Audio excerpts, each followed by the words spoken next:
today. I am Andy Simon, and we're going to do a lot of storytelling today about your story and my story, but also about how do we smash the myths of women in business. So I'm going to begin, and then we're going to be in and out because it's very interactive, and so I'm anxious for you to play with me. When we're learning something new, often we need to be playful about it and see how it continues to let us grow.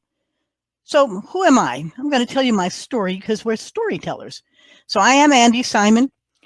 They tell me I'm an international leader in the growing field of corporate anthropology. When I launched my business in 2002, I launched it as a corporate anthropologist. Anthropologists study small-scale societies. Businesses are small-scale societies. And I specialize in helping companies change and the people inside them. I'm an Axiom Bronze Best Business Book of 2017. My On the Brink, A Fresh Lens to Take Business to New Heights came out. It's about anthropology and how it can help business. My new book, Rethink, is why we're here today. It came out January 2nd, and it has done amazing things to smash the myths of women in business. Amazon likes it, Barnes & Noble does, but the reviews are coming back.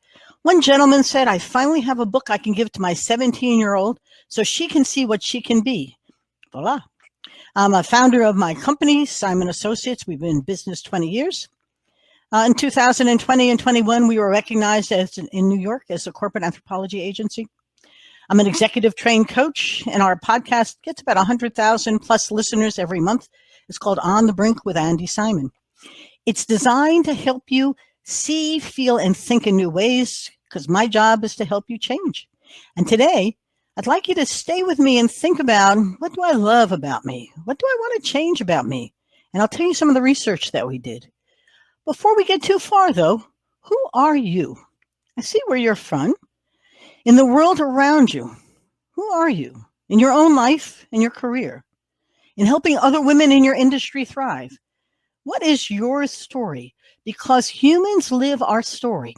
It isn't something we adopt, it's something who we become. So use the chat, and I'll play back some of the stories. Send it along. Who are you? What's your story? Any stories? No stories?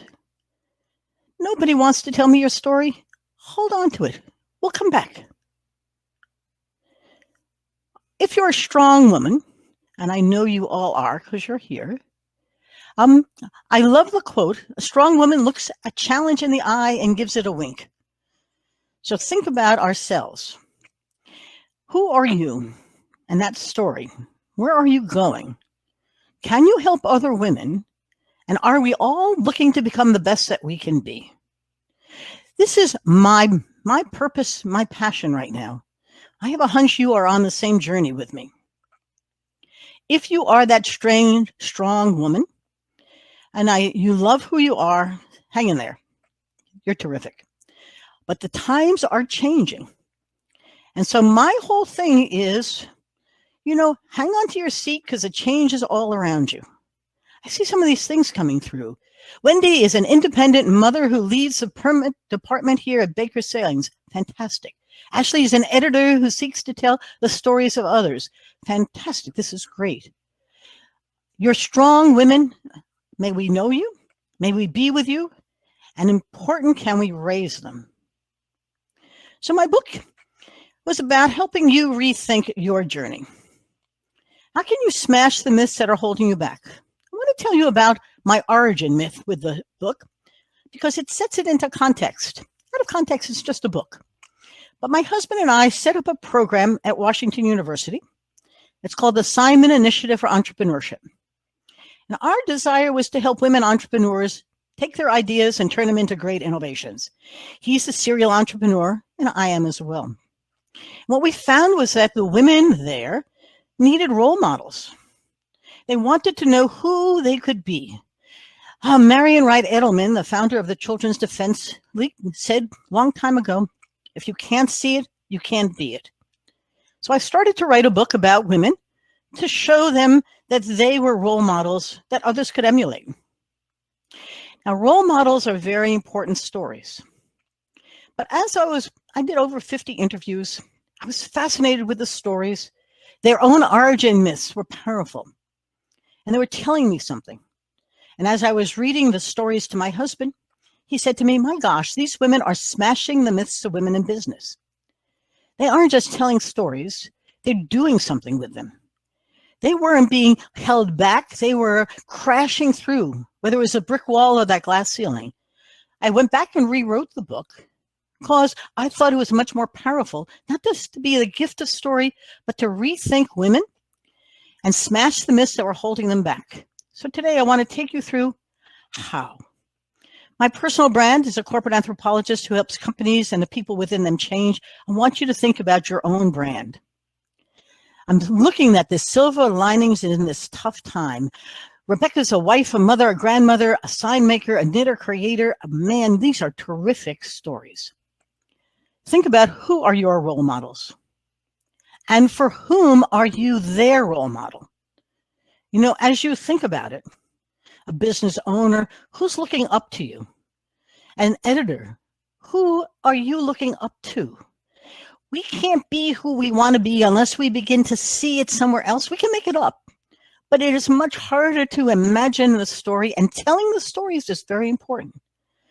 So I'm going to ask you about great role models. Who said this? We're going to put the poll up. And Oksana, would you like to put the poll up? The first question.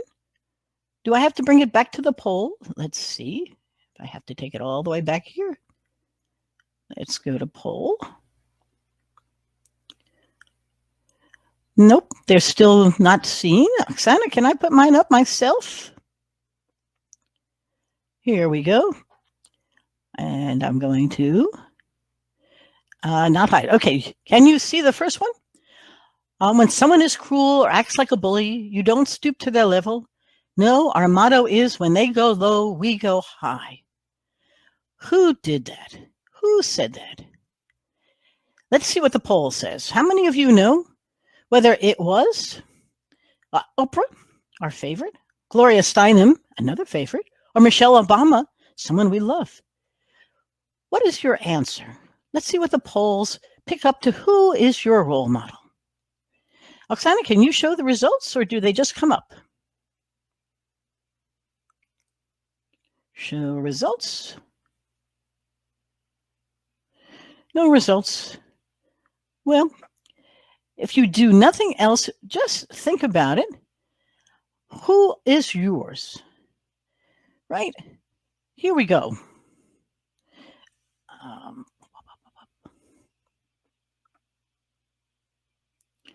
It was Michelle Obama who said that. She's an American writer and attorney, I'm sure you know, but she was the first lady, the first lady, and she's much more of a role model and an inspiration than we might have ever imagined. She does something for us that's quite remarkable, inspires us to become the best we can be. Now, my second quote, my second little poll. It took me quite a long time to develop a voice, and now that I have it, I'm not going to be silent. How about you? Hillary, Jackie, or Madeleine Albright? Who do you think said that? Because it's important for you to think about, now that you have your voice, you know, what are you going to hold on to, and how are you going to really use that wisely? I'll tell you who it is. As soon as I take myself back here, it's Madeleine Albright.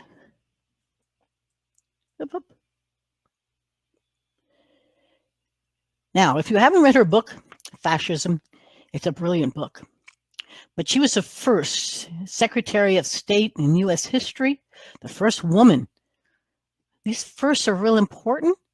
They lead the way for us. Now, my last one, inspirational quotes. Feminism is a notion that we should each be free to develop our own talents and not be held back by man-made barriers. Who said that? Emmeline Pankhurst, who you may not know, but she was a great suffragette woman in the UK. Ruth Bader Ginsburg or Nancy Pelosi? Who's your thought? Answer away. It's Ruth Bader Ginsburg. What a great line. You know, many of us miss RBG. If you haven't watched the documentary on her, it's inspiring. Remember, she graduated first in her class and couldn't get a job. There's a whole section in my book on Andy Kramer, who was told not to be a lady lawyer because nobody likes them. Lawyers, women have a hard time. So what can we do? Now, I want you to write down something that matters to you a great deal and share it with us. I'm going to go back to our chat. And let me see if I can read some of them to you. I like Brenda, you rock. Notorious RBJ. What's your quote?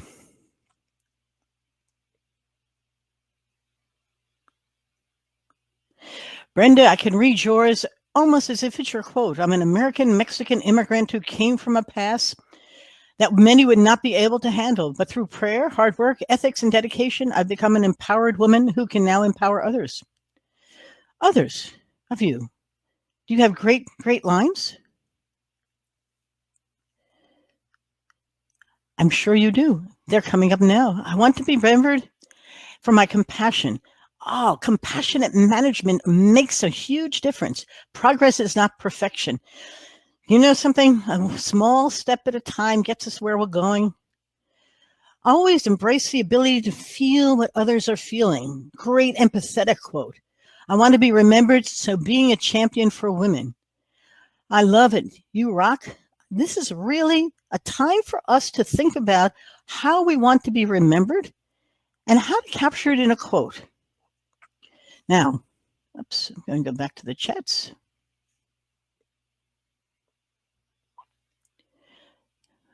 And come back here.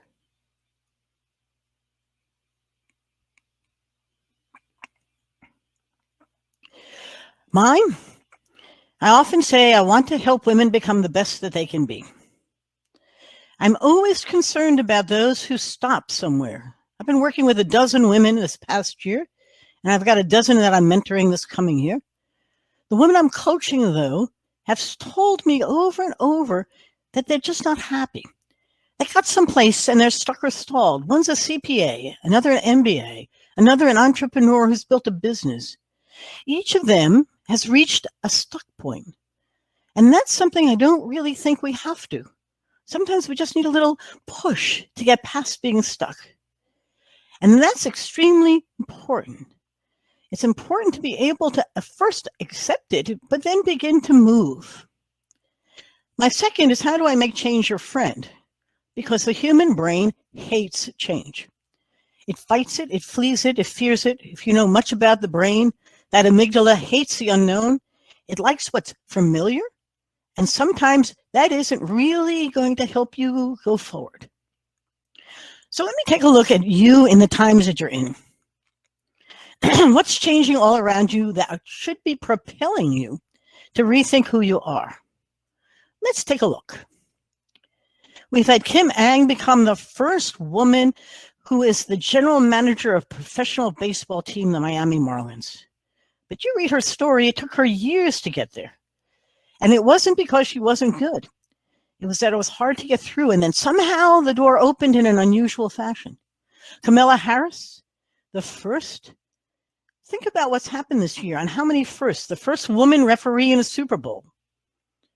Are they all the first in sports that have to lead others along the way? Is Kamala Harris now reflective of a Congress where we have more women than ever, governors and state houses? What's going on, and what's the challenge that we're all facing? Then we have women in today's government. The Chief Labor Department economist Janelle Jones, Chair of the Council of Economic Advisors, nominee Cecile Rouse, and Treasury Secretary Janet Yellen. There's something really interesting in each of them. Think of them as our heroes, our role models. And then I've been working with a whole lot of folks struck by the COVID pandemic. I don't know whether 3.3 million women left or lost their jobs, or 3 million, but a whole lot of women, businesses, a whole lot of women in fashion. It's been transformative. Childcare is in shambles because often the women who took care of the children can't come to work. It's changed. It's coming out of it. The post-pandemic is going to be fascinating. Parent care is part of a woman's job to a greater extent than they ever expected. So women are taking care of their children and taking care of their parents. Virtual meetings and remote work are taking its mental health toll. I've been working with a bunch of these women who were in the office and now are remote now. And on the one hand, they're getting a lot more work done. On the other hand, they're doing many more jobs at home. Virtual meetings. Do you know how many people have asked me, how do you hold a virtual meeting? I said, you hold it. Well, how do you get them to turn on their videos? They turn them on. Give them something valuable to do, and people are very happy participating. The question isn't what's the problem there. The question is what you're asking. The workplace, each of ours is going to demand new women working in new types of cultures, but how and what and where. And I see John Yeager has come on. We have a lot of work to do as employers to support women team members through this time. Yes. And I often preach, if you want to change, have a crisis. I didn't expect this one, but never waste one. So now the opportunity is, how do you engage with women and begin to understand both men and women and their total lives on how we can do that, ephemeral life-work balance. I don't know what that means, but it's an interesting time to rethink everything. And here you are. The challenge for ISA and you, last year, they sponsored the first event for women. The whole idea was to start a conversation about how to nurture and help women grow in their sign and graphic careers. A real talent shortage. Only 6 women for every man. So we have a job beyond ourselves to help others move up through that perennial, I don't want to call it the pipeline, it's gotten a bad name, this whole pathway to become what's important in an industry that will transform the signage industry outlook for this coming year. Your material is fantastic, but think about the changes. A new demand for security, increased personalization, increased digitalization. What are you doing with the Internet of Things? Putting sensors into signs. What could it do to help? Minimalism in design. What are we going to do with acquisitions and roll-ups? You have no idea. I'm talking to the Pennsylvania Petroleum Association. We're doing a 2-day retreat in June. They've gone from 12,000 distributors to 4,000. A whole lot of roll-ups. Same thing in every industry we're working through. Printing on the go, increased focus on sustainability. I have some friends who are specializing, one in particular who's writing the sustainability code for the UN. This is big stuff going on with 3D printing and printing as a service. How are you going to leverage the changes? I love the quote here by Tony. Exactly. We can't grow if we don't try new things, and not all those things will work as expected. It's a great time to catapult you into new territory where you can become the woman you want to be. It's a time for us not to get stuck or stalled. Think about opportunities. Most important, how are you feeling? Are you happy or frustrated, inspired or unsure? We decide with the heart, not the head. And so it isn't what the data says, it's how you feel. So my next question, we can go back into the poll. Let's see if I can take you back into the poll. Here we go. Good. And we'll take this unhide. Have you thought about changing something important in your life today? Help me help you. I'll tell you the research that we did as we were bringing out this book. Have you thought about something big? A lot? Somewhat? A little? Not at all? And I guess I have to click on this to see the results. Thank you very much. So we have a lot and great deal and somewhat. And I was the only little one in a little. But this is really important to think about. Now let me come back up here. Good. When we did our research, we were just shocked. 65% of the women said a great deal or a lot. That's exactly what you have here. Very interesting. And then we asked them, what? I didn't ask you that, but you can think about it as well. What were they going to change? Their career? Not much their marital status or their remote work, but their business, their job, their health. Oh my goodness, wellness, well-being, belonging, mental health, physical health, self-care, big area. Childcare, not so much, and a whole lot of other things. Now, here I am writing a book on how to rethink, smash the myths. Then I do this research and I listen to women tell us they're not so happy. So then we begin to develop a program to help you find a way forward. So if you're ready to change, to become the best that we can be, don't do it because you're afraid of what people are going to think. Do it because you want to be better. One of you put into the chat some great quotes about, I just want to try things. I want to see where I can go. I'm coming back to our chat here. I never waste a crisis. I love it. I love it too. Let's go back here. Let's go. Good.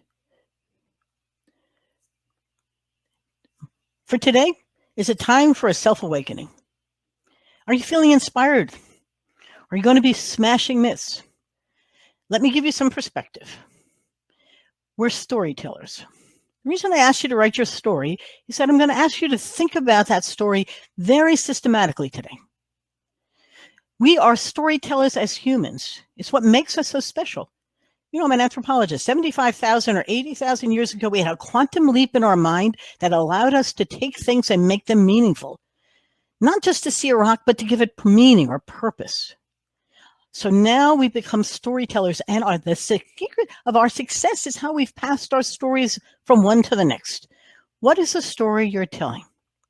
Since we live our stories, you only see what conforms to your perceived reality. Just as a sidebar, there is no reality. It's just how you imagine it. And as you imagine it, you become it. I know that sounds strange, but that's exactly how the mind works, which makes change a challenge. So now the question is you. Since each of you have a story, and the story you love, keep it. But if something's not working, let's play along here and see how we can begin to change it. So use this to craft your story for today. Give you a minute or two or three and begin to think about the beginning of my story. What is my story? How's it doing now? Think about it. You can share it on the chat. It doesn't matter if you've got a complete sense of it, but I want to give you a tool to begin to capture, what am I telling people? If you were writing a little book about you, a diary, what would you say? I told you that I'm a corporate anthropologist. I grew up and I went off to college and discovered it. And I fell in love with culture and people and anthropology. And it's allowed me to become a support for business that need to change. That's my story. Think about your own. You can come back. This is going to persuade you to stay exactly where you are. I shared with you that the Rethink book has made me push beyond this to begin to develop a program to help women become the best they can be. Was that in the cards way back when? I never even thought about it. But the story has a conforming role, and it's important because it helps us live every day happily. The habits take over. You wake up in the morning, you do basically the same things. Few forms of communication are as persuasive as a compelling narrative. I'm hoping my story today is helping you do the same. It holds you in place, and that's important. It produces a simulation of reality that runs on the mind like a computer software program. And it's very exciting. It's also very inhibiting. But if that's not what you really want for the future, what's missing? Think about it. A quiet mind is really cool. Think about, what do you want to do more of? Write some notes. What do you want to do less of? What do you want to stop or reduce? Or stop really because it doesn't give you any pleasure and you don't even know why you're doing it? And what's sacred that you never want to lose or change? It makes your story and your life meaningful. Let's help your mind think in new ways. Make some notes. Take a piece of paper. What do you want to do more of? Less of? Never change. The one woman I've been talking with and working with is a CPA in a firm, a partner, and she never wants to do another tax return. She's been doing this for a long time. She's raised 3 children, single mom. She wants to do more self-care. She really wants to help elderly people as they go through their life endings. She really wants to help complex businesses do better financially. And she never wants to change her relationship with her family. One of her children has schizophrenia. It occupies her. Nobody has a simple story. But as she's beginning to rethink it, she's beginning to write a new one where self-care is really okay. And all of a sudden, someone comes along and says, I'm forming an elder care law firm. Would you like to join me when you retire? And then her accounting firm says, how about let's retiring in 2 years? And all of a sudden, things open up and becomes opportunities. As you write these things down, what is it showing you? What are you thinking about changing in your life story? It's sort of a process. If you're going to be that best you can be, how do I shift intelligently? I'm working with one woman now who can't figure out where she wants to go. She did a great TED Talk, but can't figure out where it's going. This is important because we're futurists. And if I can't see where I'm going, I can't take a step today. What does this all mean for you and your industry? As John said, we have lots of work to do. What does it do for your story if that's who you are and what you live? So let me tell you about the folks in Rethink. It's a great way for me to use them as role models for you, which is what was intended. What were the myths? We ended up with 11 stories in there, including my own. One of the myths is women can't lead. Oh, really? And how about no lady lawyers? I'll tell you about each of them in a moment. Women aren't great entrepreneurs. Better not fund them. Women don't do STEM very well anyway. It's a guy's thing. Don't even encourage them to come in. Could a woman do geosciences? Go out and find oil. They can't go in the field. What would they do at night? Women shouldn't be heard at meetings. One of the women who I interviewed had that same impact. She went to a meeting, said something, and was completely silenced. I used to be on a board of a bank. I was an EVP of a bank.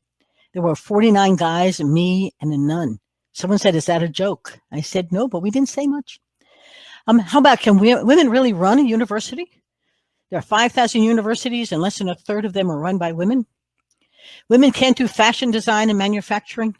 Virtually all the people graduating from FIT and Pratt are women, but only 16% of the women are running fashion firms. Or just fill in the blanks. Now, here are the women in the book. They all said, the heck with that. Up in the first corner up here, Stephanie Breedlove, this lovely woman, said the nanny tax was a problem for her when she had some kids. She worked at Accenture. She couldn't do all the work that had to be done at Accenture and come home. So she started to form a company to pay the nanny taxes for women. Her parents said, don't do that. Women can't be entrepreneurs. The men said, oh, you'll never succeed. So what does she do? She funds it not out of VC money, but she funds it out of the profits. It's a bootstrap. And then her husband joins her. And together they build it to $18 million. They become the company in the US, taking care of nanny taxes for women and then all kinds of other taxes. And next thing you know, she sells it for care.com for $50 million. Wrote a book helping women. Stephanie is one of those, of course I can. Delora Tyler, that wonderful African-American woman, the black woman in the picture there, she became my media company when I was a consultant for Hurley Medical Center. She sat in that meeting at the Detroit News. She was their very best saleswoman, but they never listened to a word she said. So she said, the heck with you, went off, formed her own company, picked up clients, and was a success.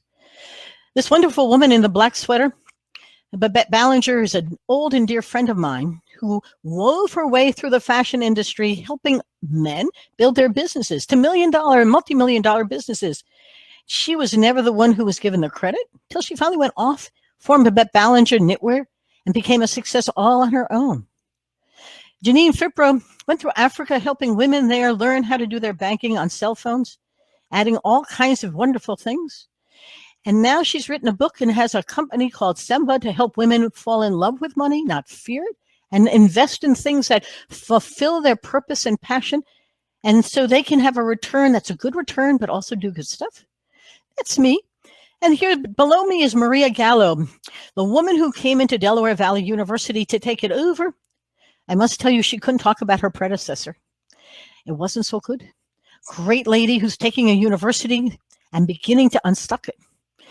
Here I have Samantha Radokia, who has a great book called Bitcoin Pizza. She's a smart STEM woman, a 30 under 30, who had 5 companies already. Supply chain using blockchain. Has a new company coming out to help bring love to the internet. She doesn't think about coding, but she can code. She thinks about creating. Then below her, to my left, is Evelyn Medvin, who is a geoscientist, award-winning. She tells a funny story. The guys had picked out all kinds of places to go dig for oil down in Central America. And she said, why? There's no oil there. And they said, why? Where should we dig? She took a rubber band and shot it against the map. And she said, the way you're picking them, any place will do. And we laugh about it. But she had a knack for seeing geology. And they used to say, you just feel it. Above her is Celeste Ford. She has a Malcolm Baldrige award-winning company called Stellar Solutions, a great culture, no more than 20 folks in any group, and she does great stuff for satellites and technology and is building new technology to identify earthquakes. To her side is Andy Kramer, the woman who was told in elementary school not to be a lady lawyer. So what does she do? She becomes a successful one, a partner in a large firm. And then she's written 4 books about gender bias and is helping women adjust. There are 400,000 attorneys today who are women, 40% of them, but only 27% are equity partners. And she's teaching women of color, how to succeed in a men's dominated world, not because they're bad, but because together we do better. Below her is Jamie Candy, the woman who could lead. She's at Edmentum now, an educational program company that she's growing into a multi-million billion dollars. And she does it by leading differently than a woman does. She leads through collaboration, not competition. They have purpose-driven lives. I found this little graph. I thought it captured them so well because each one of them spoke about larger purpose, not just monetary success. In some ways, the money wasn't even relevant. They were motivated by something bigger than a paycheck.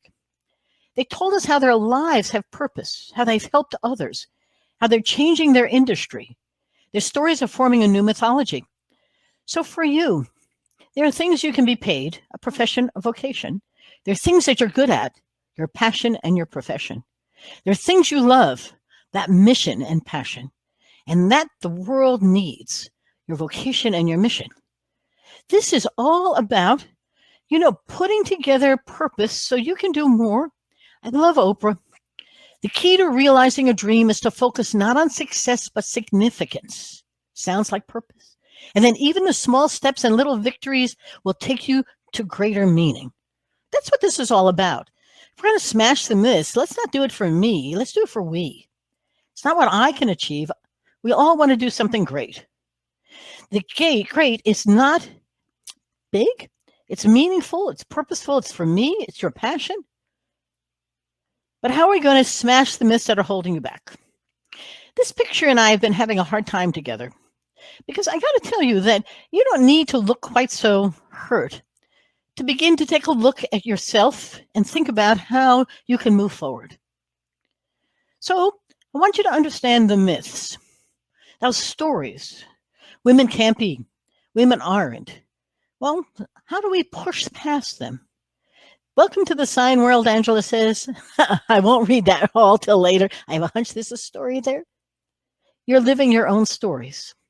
The myths become how you see your personal story. We have a comfort of the herd. I cannot find a good picture of women like this. Maybe we're not quite so herdish. But humans live in herds. We're herd animals. Remember the expression, birds of a feather flock together. That's what happens. And the culture gives us comfort. It's the secret of our success, or not. Because when things are changing, that culture will hold us back. People keep asking me, particularly guys, how are we going to get back into the office? The women I'm interviewing say, why? I get far more done. I don't have 2 hours of commute. Yeah, I have my child at home, but we figured all that out. And homeschooling isn't so hard. They're going to go back into schools.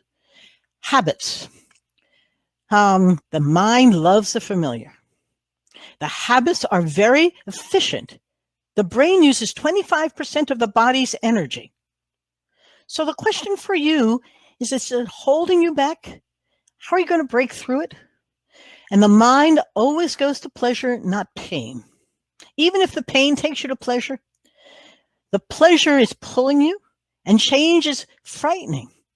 To do it differently, maybe I won't succeed. Maybe I won't have a job. Maybe it won't work the way I think. All of a sudden, we have to build some pleasure in the challenges of the unknown. Marcel Proust said it so well. A real voyage of discovery consists not in seeking new landscapes, but in having new eyes. Can you see in a new way? And we decide with the heart and justify it with the head. So how it feels, the reason culture is so powerful is it's familiar. I understand it. If I'm going to change, I need to see someone else and I bond with them and we mirror each other. Who's going to be your peer, your friend, who together we're going to change how we do things because the times are changing and we can't resist it anymore. It's upon us. The struggle is, how do we embrace change? That's become my passion, my purpose. And that's what I've done for the most of my career, is help people change because they hate to. Thing that I always remind people is that you can manage your mind. You can collaborate with it. When you take a step into the unknown, the giraffe is my icon. It has 4 legs on the ground and it looks over everything. I've been to Africa 4 times and I love to gallop with the giraffes, but they tell me something about stepping into the unknown because it's time to make change our friend. And how we do that is to manage our mind, collaborate with it. Every time your mind says that's not a good idea, we don't do that, pause. Quiet the mind and say, that's a great idea. Write it down. Put another great idea. The research is very compelling. The more ideas you have, the more likely you have big ones, and they come at the intersections. But our mind is miserly. So we've got to begin to write that diary, collaborate with our mind, and begin to pull that together. This becomes part of our managing the next phase of our journey. It's a journey. So you're going to adapt or not? Is 3D printing going to eliminate us? How about print on the go? Sustainability. Can we change the way we produce our things so it's a track and trace with a blockchain, all sustainable? Can we market that? What are we going to do when people are asking for us for things that we don't do? Listen around to the we don't do stuff and stop saying it and ask yourself, why? So how do I make change your friend? Are you heading in the right direction? It's time to rethink your story. So let's think about you and your future together. Here's what we're trying to achieve. I want pleasure, self-care, purpose, a legacy I want to leave to others. I want that quote to be the one that my friends all think of me with. Are you seeing it around you? Who are your role models? Are you watching women transforming themselves? I showed you some. I bet you have your own. Begin to write about them. Make them come alive. Everything is changing. Not one thing, but too many things. And we feel a little overwhelmed. It's more than AI and technology. I have an accounting firm who's been a client for 4 years, and all of their folks are watching another change with another new system, and they've gotten really good at adapting. They're not quite sure the technology is as good as they are at adapting to it. More than remote work. What if we have hybrids? What if we now give people much more flexibility and they can choose? My client was giving homework, work to work at home as a flexible benefit. And then he found everyone found it beneficial. It's more than you're having meetings and conversations. This takes us to the piece about us that we need to understand. We're futurists. It's a great deal of research that's showing us that the mind really is always creating the future. We're imagining it. It may not ever happen, but that's how we live today. So, can you begin to think about tomorrow to help you live today? Visualize it as a story. By tomorrow, we are going to have an organization that I'm going to work by. I'm going to be able to make it up. What if it's not right? It's okay, but it'll help you every day. I happen to love this quote. William Gibson was the man who saw tomorrow. I actually have it on a little post-it here. He said, the future is here. It's just not widely distributed yet. So let's distribute it. Let's make it happen. It's a good day. to think about your story and its future, isn't it? What do you love and not love? I have you did that at the beginning. What do you want to do more of and less of? What are the joys and the challenges? What are the things that you really wish you didn't have to do anymore?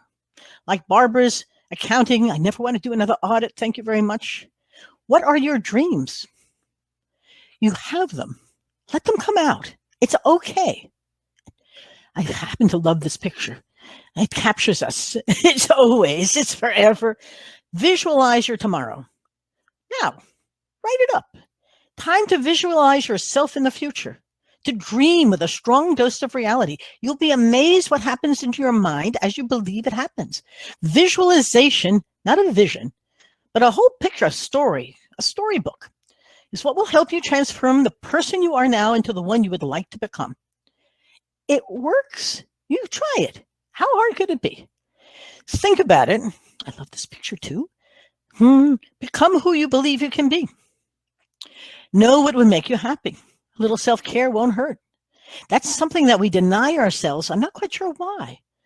I must tell you, I get up at 6 every morning to work out. It's the only time of the day that's my time. It's very early, but it's become sacred. And it's making me feel much better, even a little younger. Even that's an illusion. What can you be to be personally fulfilled? One of the women wants to really work with inner city youth. Another one wants to work with women entrepreneurs to help them make capital their friend. She said, how do I do that? I said, I don't know. Let's try it. Let's go explore and talk to people. She was amazed how fast people began to hire her to help them. Understand how you can be professionally accomplished? Is it the next stage in your skill set? How about build a happy family? I'm a family person. I think family comes first. Often we push it down. I didn't tell you that I'm a successful entrepreneur, anthropologist, and mother of 2 beautiful daughters. Shame on me. Who has 3 great grandkids and great husbands and living happily, wonderfully? I should. And I have to remember that because it's a significant part of purpose in my life. Friends and the community. People ask me about my community. What the pandemic has done is expanded my global community in ways I can't possibly imagine. At my book launch, I had 300 people. About a third of them came from across the globe. I never knew. Know what matters to you and how you want your story to develop. This is important. Capture it on paper. Look in the mirror, see what you are now, and begin to visualize who you want to become. And if you're writing it in 5 years, maybe draw a picture, play with it. It's yours.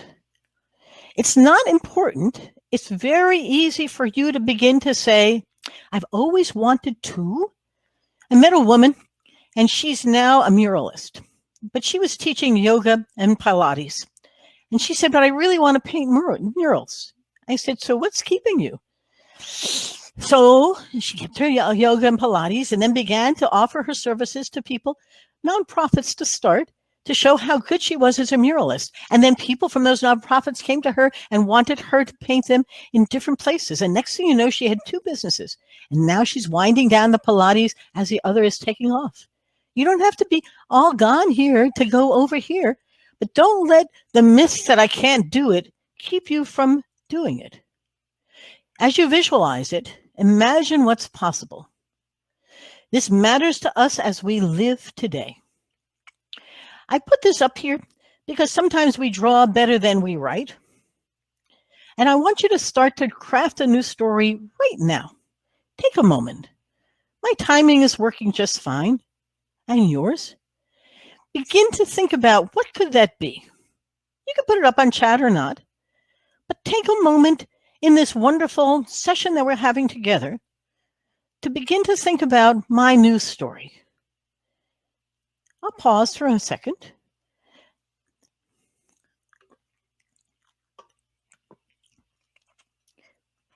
Now, it's not enough time, but when you're done, don't wait too long to begin to take a board and draw it. Stick figures. Doesn't matter. Put it up on your refrigerator. Begin to think about it every day, and slowly you will see it happening. If you write it, put it up somewhere where you can reflect on it. And think about where you're heading. because it doesn't have to get rid of everything that's good now to move to some place that's going to add something special to you. You just have to begin to craft it. And then begin to build a little map. I found this, it was so cute. Goldilocks and the Three Bears, a story map. It's your story. Once you have your future vision storied out, begin to think about how you might get there. Now you begin to wonder and live your life, reflecting on how today is going to move you forward towards the you of tomorrow. I like to backward plan it. If you're going to get, let's make it sweet. I'm going to get more self-care into my life in a year. That's great. And how are you going to do that? I'm going to spend more time in the gym, take more walks. I'm going to really give myself the wonderful time to dream. And that's in a year. Well, in 9 months, what will you have achieved? Maybe you've gone to the spa 4 times. Maybe you started to work out and you've taken off a few pounds, or you're feeling stronger and you can lift more weights. That's 9 months, 6 months. You're getting over the hurdle of it's hard to start, but I've started to put dates on the calendar to do it. 3 months, I'm still noodling it around. I'm telling you this because this is typical of how people delay and delay moving forward. But then when you start to do it, you have small steps. And each one you must celebrate. Your brain likes celebrations. It knows that it matters to you. And so that's what's important. So the future starts today. It's not a bad day to start it. And it's one step at a time. You don't have to move the whole battleship with an oar. You just have to start thinking about what's next in this special life of yours and how you would like it to develop next and have a process for doing so. Most of the folks who I'm coaching say, this isn't so hard. I just need to process. That CPA I told you about built her whole process, and we went over it. And now we're celebrating each of the steps. And she's already got her retirement planned out. And she keeps going to the spa. It's a very difficult time, but she goes to give herself some self-care. One step at a time. Now, I want to talk about small wins win. We think that this is all about huge. It's not.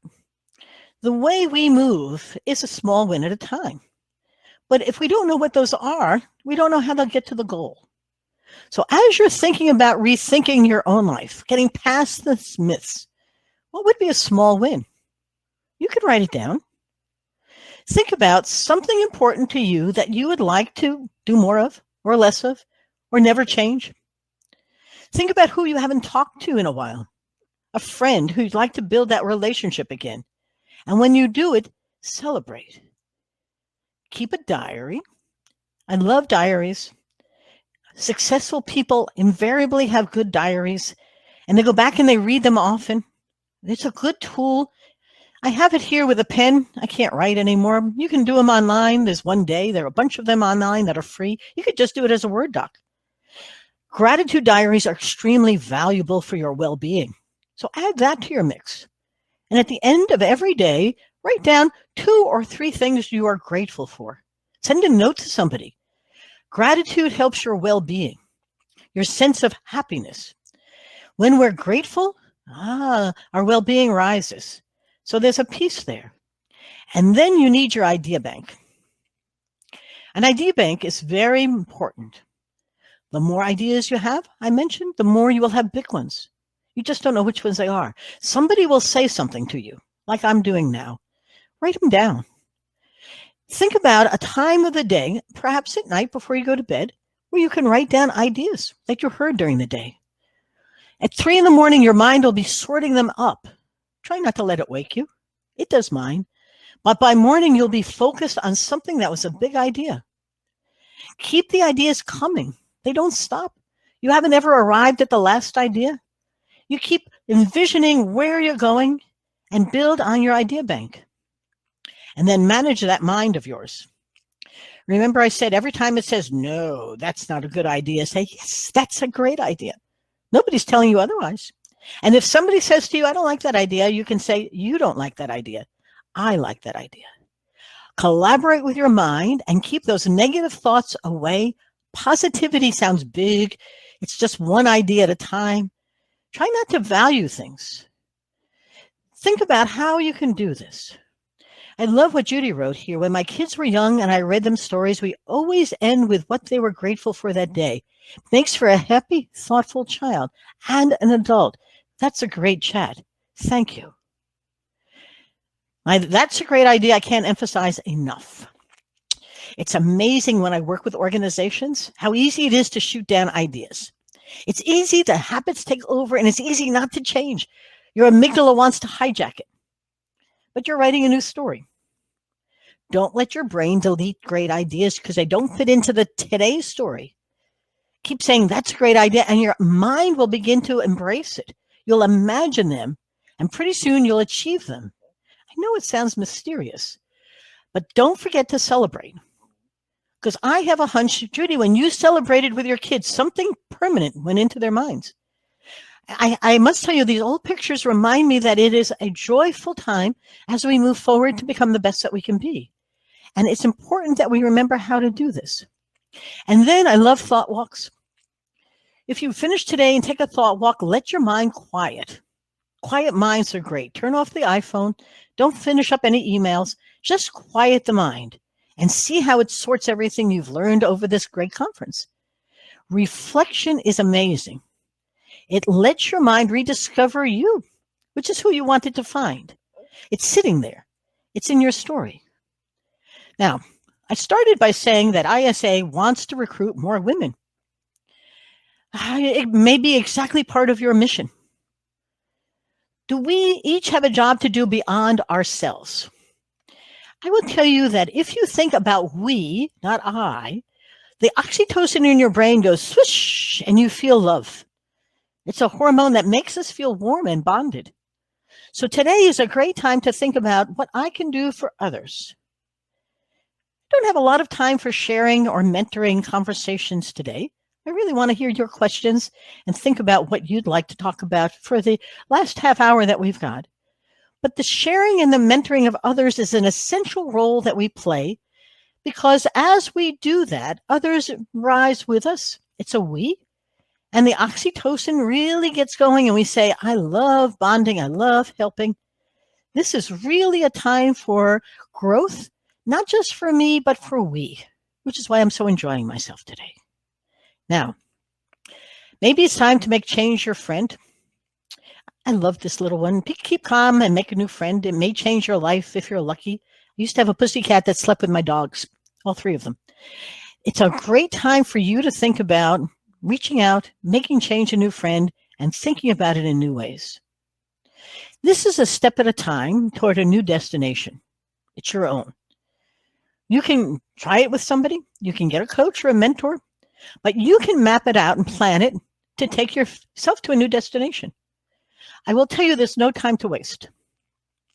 If you can rethink what's possible for you, you can become the best that you can be. Now, I've got a whole lot of things to share with you. I'm going to come off the screen, though, and go to your chat because I do think it's a great time for us to think through your story and see if we can help you in the process of talking about it. Things to share. We have a Facebook group called Rethink with Andy Simon. There's 180 women who are all women helping women. It's loose. It's not in groups of 10. We come together once a month and we have roundtables. It's a great time for us to enjoy each other. May 15th, we have a program called Rethink Your Journey with Andy Simon that's coming out. We're always here to help. My book is on Amazon and Barnes & Noble. My podcast is On the Brink. May 13th, we have a huge event coming together with the Women's Business Collaborative. We have 40 amazing women and men. Don Fan is coming from Walmart to talk about diversity. The head of Sodexo, the head of Working Mothers Magazine is coming. We've got all kinds of cool stuff. So what I'd like to do is come back here and let's go all the way over. There we go. I'm going to stop sharing my screen. And I'm assuming you can still see me, right? Yep. And I'd love to get your questions. And I'd love to have just play back, Has this helped you? How has it helped you? How can we help each other? It's hard to do, but so great to become aware of the self-doubt as soon as it happens and reframe and replace it with something positive. Samantha, that is a very big idea, because the minute you begin to think about, no, I can't, you can turn that into, of course I can. Nobody's stopping you. So this is very helpful. Can you share a copy of your slides? Of course. And I can do that through ISA, and I can do it directly through you. Let's see, I'll put up onto my chat here my email and start typing here. Let's see.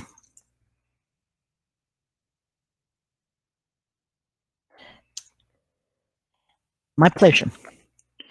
Any advice for young women trying to establish themselves as leaders? Great question. Do you guys have any ideas? I'll watch yours come up while I talk about it. I have 2 leadership academies. This is extremely important today. Women lead differently than men do. Not always, but often.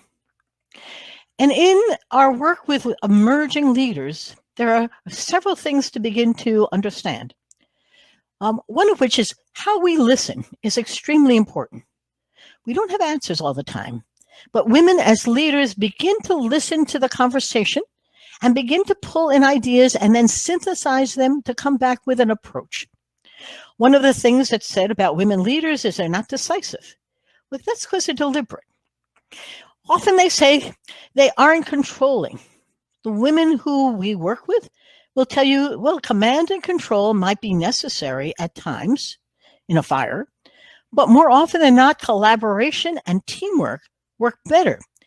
Jamie Candy is a great case study of a woman who keeps building businesses by listening to her staff, coming up with a strategy and a purpose, and beginning to show them step at a time how they can begin to move forward and then celebrating the wins. She's a perfect illustration for you. The other thing about it is that leaders need followers. Followers come in different flavors. There are those who are bystanders.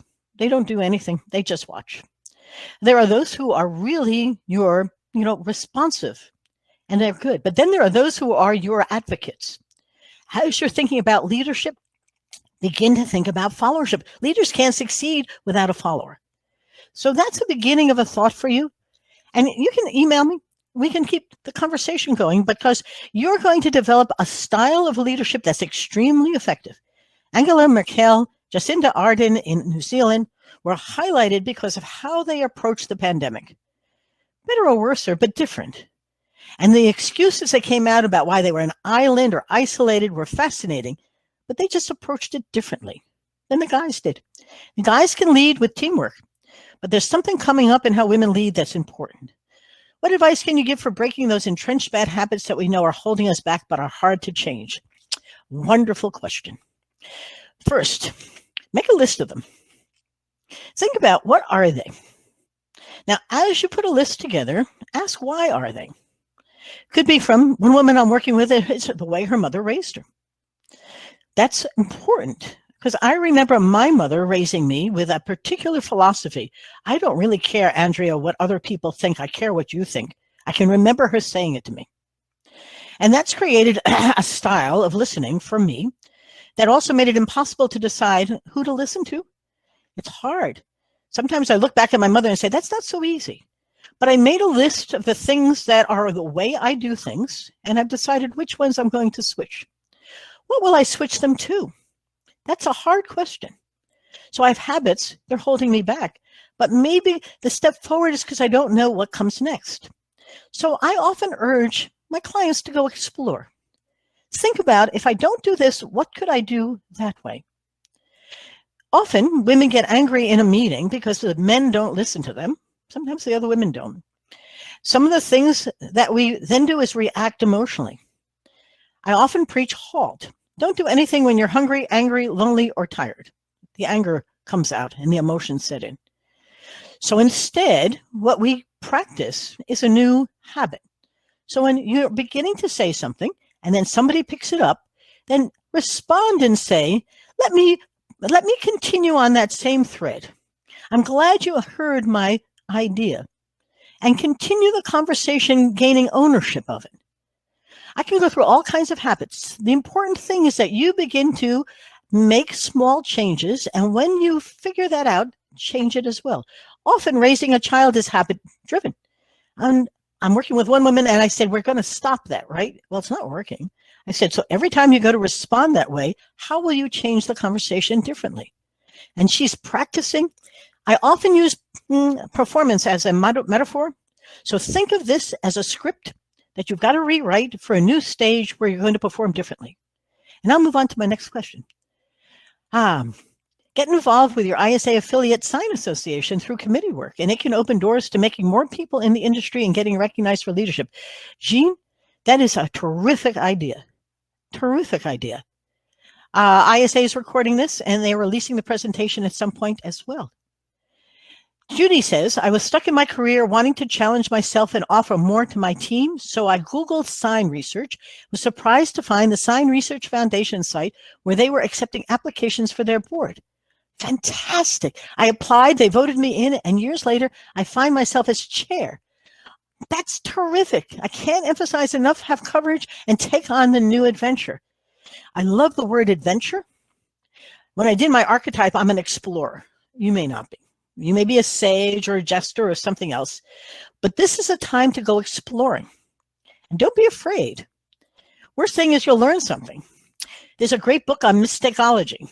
If you make a mistake, it's a learning experience. It's not a mistake. There's always risk. There's also risk in not doing anything. Take a chance. Now, yay, Judy, way to put yourself out there and take a bold step. I love it. Now, anything else? Any other questions? Thoughts you might have? Let's go here. And a fear of failure. Ashley, oh my goodness. I guess this is controlling your mind in a very powerful way. We will fail. There are things that we will do that just won't work out well. Pick your spots carefully. Be intentional. Try it. But think about it as an intentional risk I'm going to take. If it works, celebrate loudly. Your mind remembers what you celebrate. So let's pretend we're working with a company and we're going out to call on customers who we'd like to have. And some will work and some won't, and so what? Move on. And I remember one of the young people I was working with was terrified of going in for fear of failure. I said, what's the worst that can happen? So we created a script for him to learn about, I'm really not selling.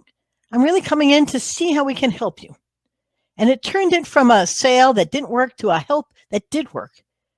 So think about, how do I change that script so that I'm helping, not selling, how I'm not going to fail, I'm going to learn. And think about how you can really test yourself a few times. You know, I'm never going to run a marathon. I will not risk that failure. But I can work out every day, and that is not something I'm going to fail on, because that alarm goes up every day. What is it you want to achieve? Let's see. Present yourself as you expect to be perceived. You can live up to your own expectation because you know it best. Jean, that's terrific. How do you find out which archetype you are? There's something called Culture Talk. And Cynthia Forsman is the woman who's created this. She has a free one or a paid one. A free one is terrific. You might want to spend a little money on the paid one. And she does a great deal of work on brand transformation in companies when you learn the archetypes that you have. For one of my companies, the sage was an accountant who overthought things before she made a decision. The jester didn't stay in the accounting firm for very long, but he went someplace else where he could be who he wanted to be. It's a really cool, simple process called Culture Talk. Let's see. True to yourself, good things will come. Collaborate with your mind slide. I love it. Can I go back and retouch on the collaborate with your mind slide? Fail first attempt in learning. I love it. FAIL. I'm going to hold on to that one. Oksana. Anything else? You want me to go back and retouch on the collaborate with your mind slide, Chrissy? Is that something you want me to do now, or you want to do yourself? Now, I'm going to put in here, you should look at Marissa Kears. work. She has a bunch of YouTubes on collaborating with your mind. She has a fabulous website with lots of videos. And she's really the guru that I go back to whenever I'm stuck or stalled in trying to figure out how to help somebody collaborate with their mind. You want me to go back to it? Yes, please. Okay, let's see how we do this. Share screen. We're going to go here. Share. Now I'm going to come here. Let's go way back. Got to get to my other screen. There we go. Let me see if I can go back.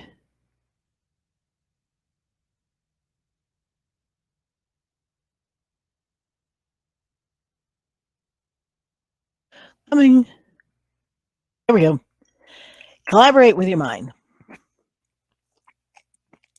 Now, what Marissa will tell you in her wonderful YouTube video, her TED Talk, is that the mind has 5 things.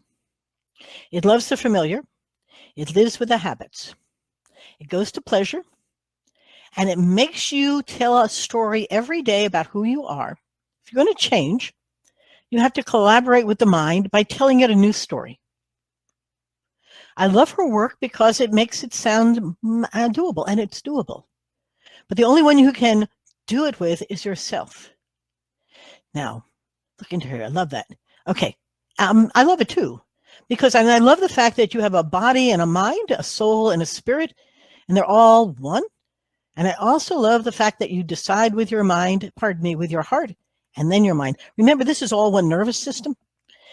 There's somebody else I'll put in here who passed away last year who I miss. I got to come back here. Let me come back here. And that is Judith. Coming back. Well, her book is called Conversational. It'll come to me. Conversational Intelligence. She founded the WLI Institute.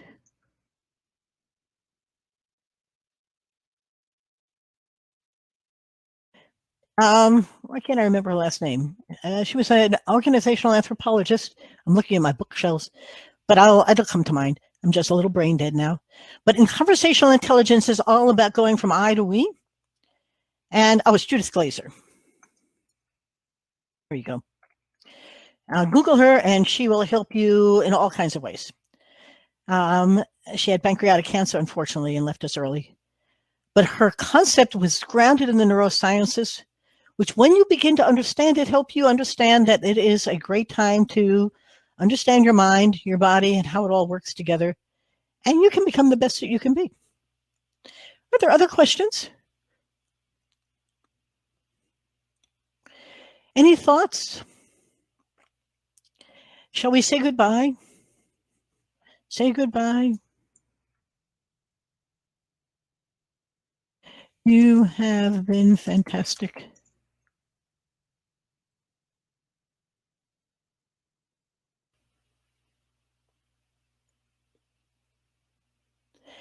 Thank you, thank you, thank you, thank you, thank you, thank you, thank you, thank you.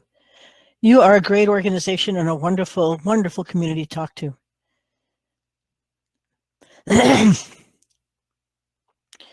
Thank you for coming. And Ned, I have a podcast comes out every Monday. Come listen or come share your thoughts. You guys have great humor. And if I need signs, I promise you I will come find somebody in your organization. And you have a great weekend. I'm going to say goodbye. It's been a pleasure. Thank you all. Oksana, thank you for the help. It's been such fun. Bye now.